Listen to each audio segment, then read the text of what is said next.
Buenas tardes a todos, bienvenidos a Findes. Son las 18 horas, día 18 de noviembre. Damos inicio a la transmisión del webinario que tenemos contemplado para esta ocasión en materia de lavado de dinero. Soy Emilio Villalobos, directivo de la Fundación. Muchas gracias a todos ustedes por acompañarnos.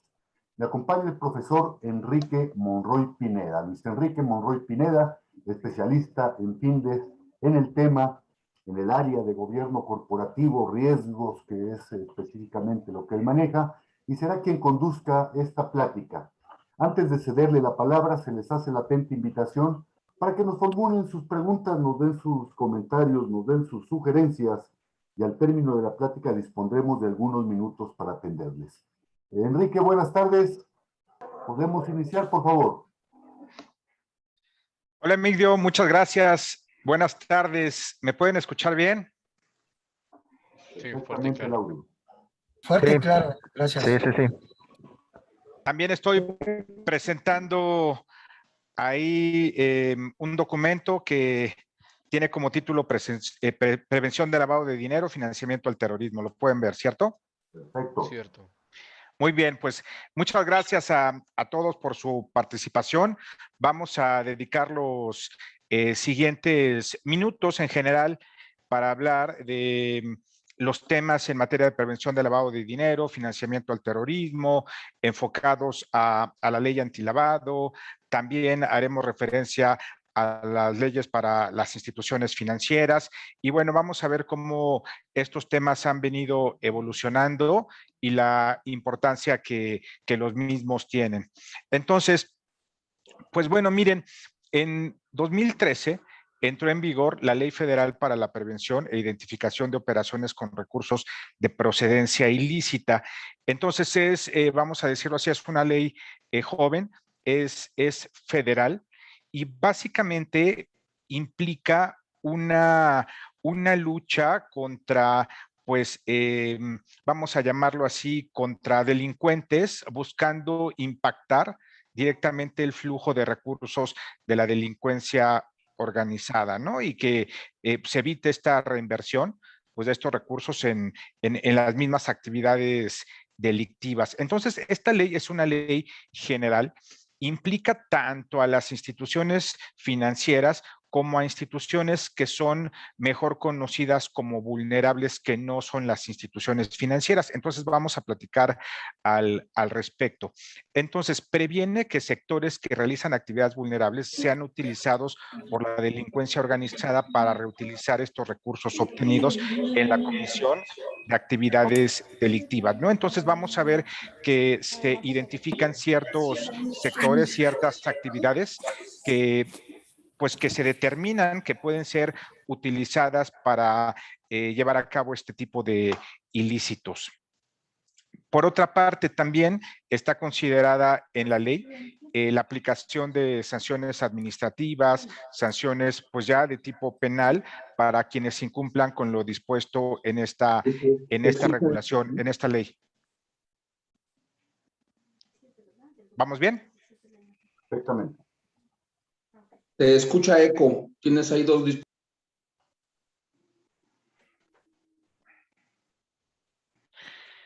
¿Se escucha un poco de eco? Ya está. ¿Ya está? Listo. Entonces tenemos básicamente, pues el marco jurídico nos tipifica estos delitos. Tenemos que están tipificados en el Código Penal Federal, las operaciones con recursos de procedencia ilícita, que este es el tema del lavado de dinero, el terrorismo, el financiamiento al terrorismo y el terrorismo internacional. Entonces, pues estos están tipificados en el Código Penal Federal y lo que se busca a través de esta regulación es de mitigar el riesgo, pues que se materialicen este tipo de eventos, que las instituciones los reconozcan y lleven a cabo acciones mitigadoras para no implicarse con este tipo de delitos. Y miren, esta ley nos dice que realizan actividades vulnerables, en términos de esta ley, las entidades financieras, a través de los actos, operaciones y servicios que realizan de conformidad con las leyes que las regulan. Entonces, las entidades financieras sí son y realizan actividades vulnerables, pero esta ley las remite a que cumplan su propia normativa específica. Entonces, las entidades financieras sí están incluidas en esta ley. Esta ley es un paraguas, pero estas entidades ya traen un avance muy importante pues en la implementación de estos mecanismos antilavado de dinero y financiamiento al terrorismo, pero las incluye y las considera como actividades vulnerables. Lo nuevo, pues viene a ser el artículo 17 de la ley, en donde establece actividades que por su naturaleza, características, el tipo de bienes o servicios que emiten, comercializan y su operación, se consideran como vulnerables no financieras. Esto, pues, es a lo que la ley, en lo que la ley se concentra y establece toda una serie de regulaciones para que se cumpla con las mismas. Entonces, vamos a decir que ya se tenían contempladas las entidades financieras para la implementación de todos estos mecanismos antilavado y antifinanciamiento al terrorismo, pero a partir del 2013 hay una serie de entidades, de actividades que ya las comentaremos en un momento, que deben de cumplir con toda una regulación en materia de prevención del lavado de dinero y financiamiento al terrorismo. En términos generales, las obligaciones, vamos a decirlo así, en términos generales, las obligaciones son las mismas. Claro, es más detallada, es más compleja, se pide más, vamos a llamarlo así, con mucho más detalle, pues los requerimientos para el sector financiero, pero en términos generales, ambas, en primera instancia, se pide identificar a los clientes y usuarios. Quienes realicen actividades vulnerables tienen que identificar a sus clientes y usuarios, y esta identidad de clientes y usuarios pues se debe de verificar basándose en credenciales o documentación oficial y recabar copia de la documentación. Estas actividades vulnerables, cuando se rebasa un cierto umbral de operación, tienen la obligación de identificar a sus clientes, a sus usuarios y armar un expediente. Entonces, bueno, este es un tema similar a las instituciones financieras. Por otra parte, ya cuando hay una relación de negocios, ya cuando se establece un contrato, entonces viene una obligación que tiene que ver con el conocimiento del cliente. Entonces se dice, cuando se establece una relación de negocios, se solicita al cliente información sobre su actividad u ocupación, entre otra información relevante. Entonces, pues quiero saber quién eres, quiero saber en dónde operas, quiero saber cómo generas tus ingresos. Entonces, de esta manera, ustedes inclusive pueden indagar sobre su naturaleza, sobre su operativa. Ustedes inclusive pueden determinar un perfil transaccional del cliente. ¿Qué esperan que ese cliente lleve a cabo? Vamos a decirlo así, operaciones con ustedes. ¿Cuáles son las operaciones que ustedes esperan? ¿Qué tipo de actividad? ¿Con qué frecuencia? ¿Con qué montos? Los clientes o usuarios deben de proporcionar la información que les sea requerida. Si se niegan, pues estas entidades deberán de abstenerse de realizar la operación. También un tema muy importante, y para atacar todo este asunto de los prestanombres, los testaferros que se conoce, se debe de indagar sobre el dueño beneficiario. Y si fuera el caso que se opera a favor de un dueño beneficiario, pues este se debe de identificar.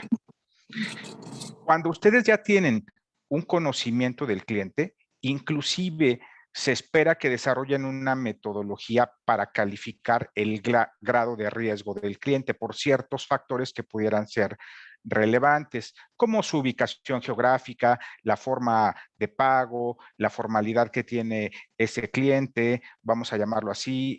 Entonces, ustedes pueden determinar si ese cliente es de bajo riesgo o de alto riesgo. No quiere decir que va a lavar dinero, pero sí un cliente de alto riesgo tiene más probabilidad por los factores con los que cuenta. Y ustedes lo califican y según la calificación le pueden dar un tratamiento. Por ejemplo, armar un expediente más completo o hacer un monitoreo mucho más detallado. De aquí, como les comentaba, ustedes determinan cuál es el perfil transaccional, qué esperan en cuanto a las transacciones del cliente. Y cuando esa operativa real del cliente es muy diferente al perfil transaccional, a lo que ustedes esperan que opere, y es pues muy, vamos a llamarlo así, muy diferente lo esperado de lo real y hay una discrepancia importante, ustedes aquí pueden determinar la existencia de una operación inusual y esto ya les da pie a que se hagan unos reportes que se llaman de 24 horas, en donde ustedes pueden sospechar que esa operación pues está vinculada con una actividad ilícita. También ustedes tienen el beneficio pues, de que se pueden concentrar en los clientes de alto riesgo para un monitoreo muy específico o para hacer una actualización de los expedientes con mayor frecuencia. Este tema, este de conocimiento al cliente y la calificación, pues es un tema muy relevante porque si ustedes determinan que hay un cliente de muy alto riesgo, puede ser que desde un inicio se nieguen a prestarles el servicio y esto actúa como una barrera preventiva para su organización, les protege, es otro de los temas. Otro de los asuntos bien importantes es presentar los reportes o los avisos para las instituciones financieras.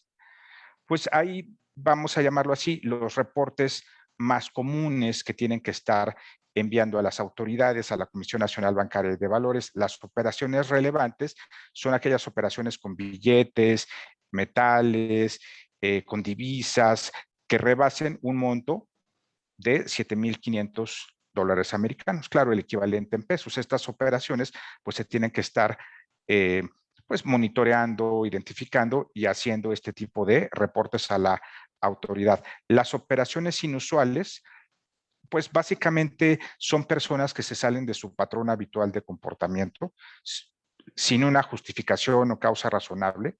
Y como son operaciones no esperadas para el tipo de cliente, pues la institución las reporta. Y las operaciones preocupantes, ustedes están reportando aquí a los empleados, a los funcionarios, a los directivos de las instituciones financieras, porque de alguna manera están mostrando pues que no cumplen con las normas antilavado o que cooperan con ciertos clientes en donde se sospecha que haya actividad ilícita. Estas operaciones preocupantes es reportar a los internos de la organización, a los empleados o funcionarios de la organización que están cooperando o están faltando a las normas que deben de seguir. Entonces, este tema también es muy relevante y todos en la organización deben de conocer pues, las características de estas operaciones, qué es cada una de ellas y en caso de ser preocupantes, pues denunciar, ¿no? Para que este tipo de reportes se lleven a cabo a la autoridad. Son reportes que existen. Ahora, las entidades vulnerables no financieras generan avisos cuando las operaciones que hacen con sus clientes o sus usuarios rebasan un umbral establecido para su actividad. Ahora vemos los umbrales, es un límite. Asimismo, deben de emitir aviso 24 horas si es que existe un indicio de que la operación pudiera vincularse a ciertas actividades ilícitas, hay sospechas. Aquí vamos a decirlo, para las actividades vulnerables, aquí están las actividades que están en el artículo 17 de la ley antilavado. Se establece el límite, el umbral en UMAS y estas sumas pues van cambiando año con año y hay un umbral, vamos a llamarlo así, que va cambiando según el valor de la UMA y el primero es para identificar al cliente. Si las operaciones que lleva a cabo el cliente rebasan este umbral, hay que crear un expediente y si rebasan este segundo umbral, hay que dar un aviso al SAT acerca de nuestro cliente y el SAT se lo hace llegar a la unidad de inteligencia financiera. Entonces, las vulnerables operan a través de umbrales de identificación y de aviso. Aquí pueden ver estas actividades que se llaman vulnerables, por mencionar algunas, pueden ser aquellas entidades que se dedican a organizar juegos con apuestas, concursos, sorteos, por ejemplo, los casinos, entidades que dan préstamos, créditos, pero no son instituciones financieras, constructoras que comercializan bienes inmuebles, vamos a llamarlo así, joyerías, empresas que venden obras de arte, distribución, comercialización de todo tipo de vehículos. Este sector es sumamente importante. Hay un poco más de 3,000 entidades financieras que ya estaban cubiertas, como se los venía diciendo, pero hay más de 70,000 entidades que se dedican a este tipo de actividades y se van a ir sumando. La última que se sumó a la lista son estas plataformas a través de las cuales se comercia con activos virtuales. Entonces, estas actividades se van a ir incrementando y el número de entidades consideradas vulnerables es por mucho mayor que el número de las entidades financieras. Digamos, en este momento, pues es 20 veces más grande, ¿no? Y seguirá creciendo. Hay otras obligaciones, pues relevantes, para estas entidades, que es custodiar, proteger, resguardar, evitar la destrucción, ocultamiento de la información y documentación, soporte de la realización de actividades vulnerables. Debe de haber, pues claro, debe de haber expedientes físicos, lógicos, de forma tal que cualquier cliente que llevó a cabo una operación y rebasó ciertos umbrales, ustedes lo tienen identificado, tienen el expediente y lo mantienen para cualquier auditoría o requerimiento de información que les pudiera hacer, ya sea el SAT o la unidad de inteligencia financiera. Se deben de cumplir con ciertos criterios de integridad, disponibilidad, auditabilidad, también le llaman a este término la trazabilidad, confidencialidad en materia de conservación y resguardo de información y documentación. Y esta ley inclusive nos remite a la Ley de Protección de Datos Personales en posesión de los particulares. Aquí debemos de cumplir con ciertos elementos, con ciertos criterios, también para no infringir pues la regulación implícita en la Ley de Protección de Datos Personales en posesión de los particulares. Entonces, debemos de estar alineados a estas regulaciones y siempre tener a la mano pues las pruebas, la información para que una autoridad pudiera llevar a cabo sus investigaciones. Entonces, estas son también obligaciones que se establecen en la ley. Si lo ven, pues las entidades deben de establecer procesos muy robustos, procesos administrativos para cumplir con todo este tipo de requerimientos. Por otra parte, también la ley trae en su artículo 32 unas restricciones de uso de efectivo y de metales. Entonces, dependiendo del tipo de actividad, se puede aceptar hasta cierta cantidad de recursos en efectivo. Entonces, para una inmueble únicamente se podría pagar en efectivo hasta 719,000 pesos. El resto se tiene que pagar pues vía transferencia, vía un cheque, algún otro mecanismo bancario, por decirlo así.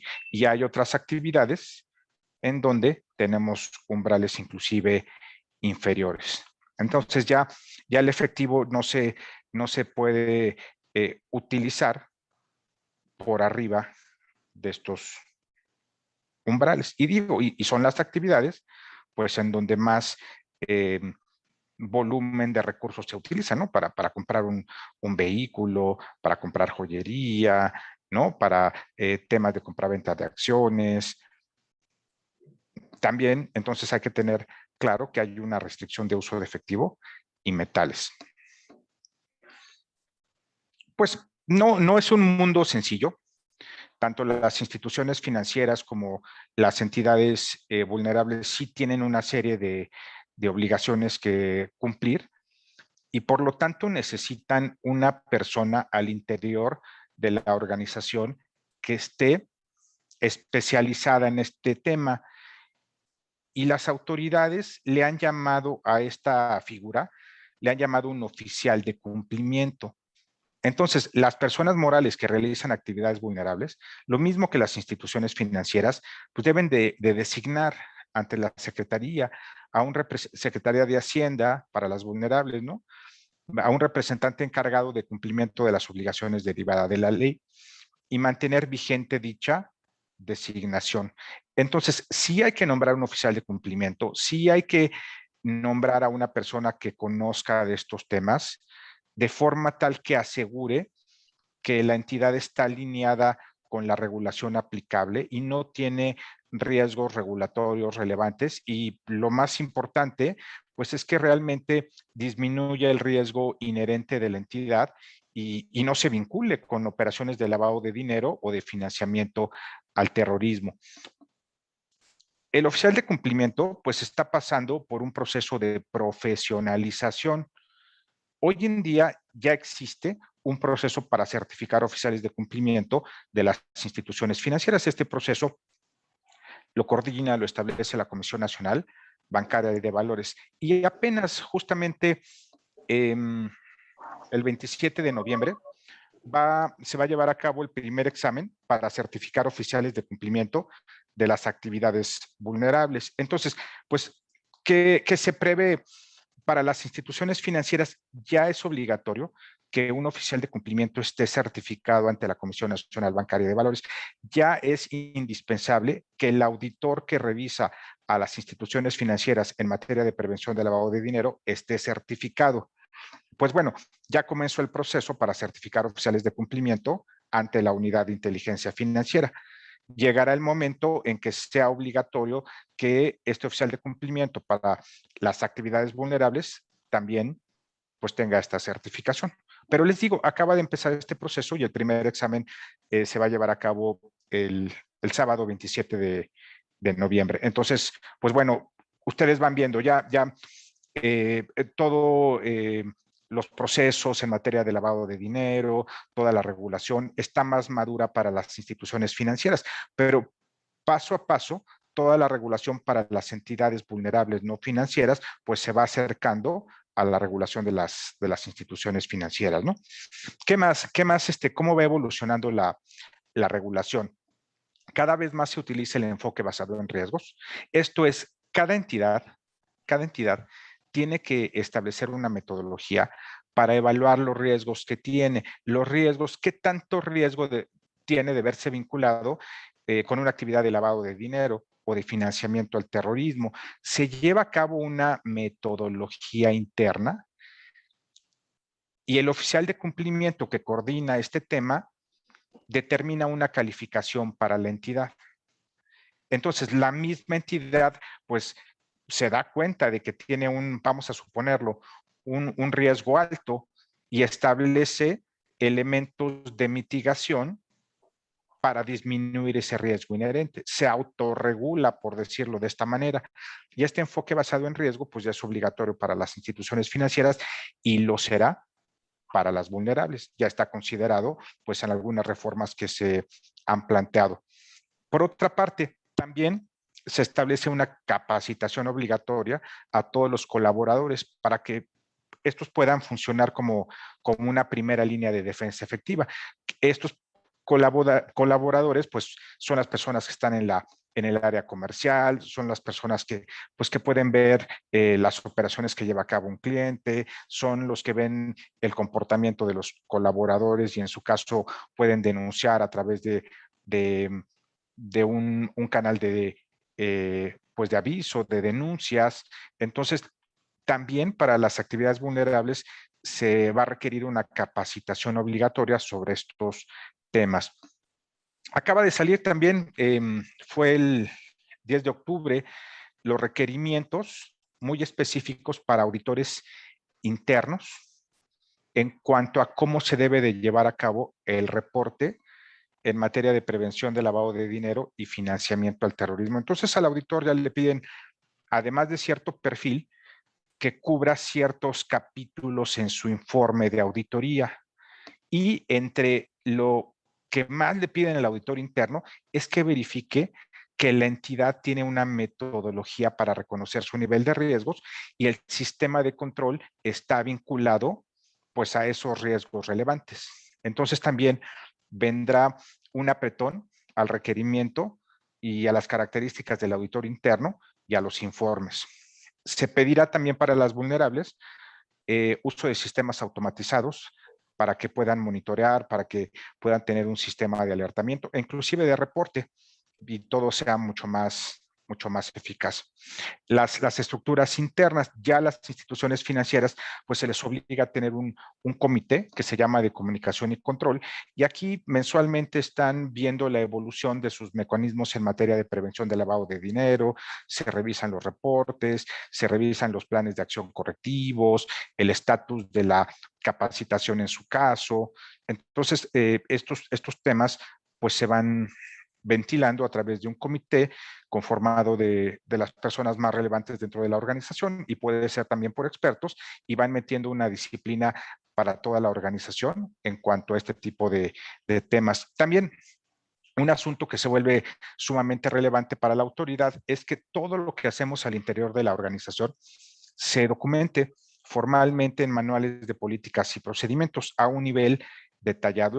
Evidentemente, estos manuales de políticas y procedimientos tienen que estar alineados a la regulación y deben de explicar de una forma muy granular, específica, cómo cumplimos con todos los temas relacionados a la ley y a las regulaciones, claro, aterrizados en los procesos internos. Hay mucho por hacer. No se va a poner más sencillo estos temas, al contrario, se va a exigir cada vez más a las organizaciones, y hay que prepararnos para enfrentar pues todas estas exigencias. Y también para muchas organizaciones, inclusive que no se consideren como vulnerables, pues es un tema de responsabilidad social, y hay que enfatizar, no hay que olvidar que pues vincularse con temas de lavado de dinero, de financiamiento del terrorismo, finalmente es un delito, seas o no una institución financiera o seas o no una actividad vulnerable. Entonces, cualquiera que sea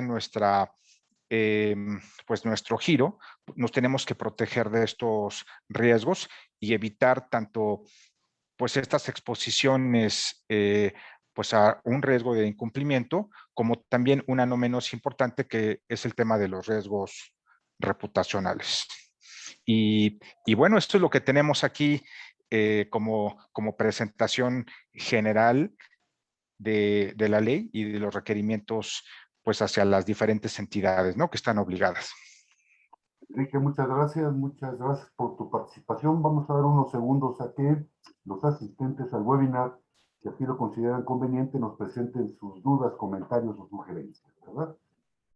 Y mientras esto sucede, recordarles que todos los jueves a las 18 horas estaremos abordando diferentes tópicos de interés, tópicos de actualidad en el ámbito de los negocios, y el próximo jueves 25 de noviembre, repito, a las 18 horas, abordaremos el tema indicadores de rotación de personal en las empresas.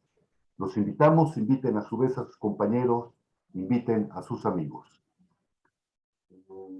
No tengo... Bien, sí, Rogelio me envía vía privada en el chat. Le comento, sí, Rogelio, este webinar ha sido grabado. Podrán consultarlo a partir de mañana en nuestra página, la ven ahí en pantalla, findes.org, en la sección webinarios anteriores. Ahí estará esta presentación para que la consulte cuantas veces lo considere conveniente. Muchas gracias. Bien. Siendo las 18 horas con 28 minutos del día 18 de noviembre, damos por culminada la transmisión del webinario. Muchas gracias a todos ustedes. Enrique, muchas gracias y hasta luego.